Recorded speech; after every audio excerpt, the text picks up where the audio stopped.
livre s'appelle Amma, tout simplement. Amma, ce nom qui résume finalement tout et qui pour moi est l'aboutissement d'une quête, d'un chemin qui est parti il y a 40 ans. Ce chemin qui m'a conduit vers elle est un enchantement. Moi, ce que je souhaite simplement, c'est d'avoir un tout petit peu réussi à faire passer dans ce livre l'émotion qui me saisit quand je la vois se donner à ce point au monde entier. Je me dis que j'ai confiance dans l'avenir, j'ai confiance dans l'humanité quand je la vois. Quand je la vois, ça me rassure sur tout. J'ai confiance. Ce livre, il s'est conduit tout seul. C'est un entrelac, à la fois de biographie et puis de leçons de vie, de secrets de vie. C'est un livre baroque et complexe, où j'ai essayé de faire passer un petit peu de toute l'immensité qu'elle représente. Voici 25 ans, j'étais allé dans le sud de l'Inde, et là, j'avais croisé les pas d'Amma.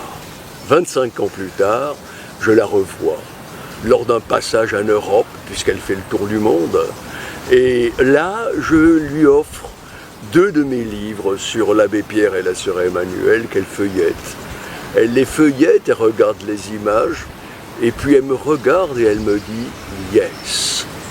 Amma, elle est dans la continuation de cette spiritualité indienne qui a 6 millénaires.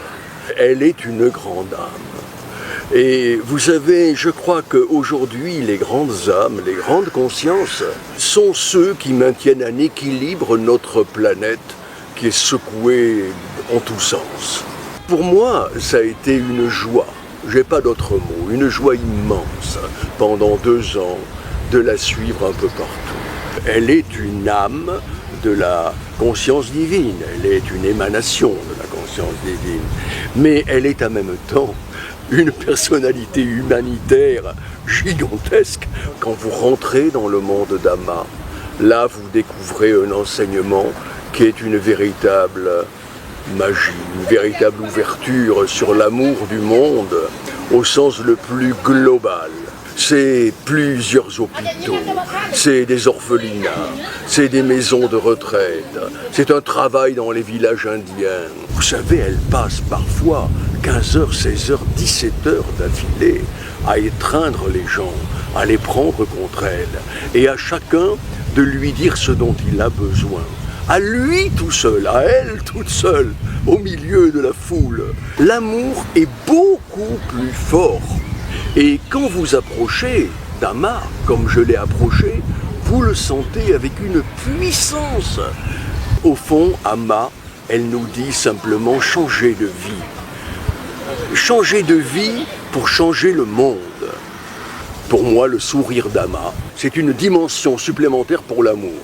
Je continue d'écrire maintenant que ce livre est terminé sur Amma, parce que je n'ai pas fini de dire tout ce que j'ai dans mon cœur à son sujet.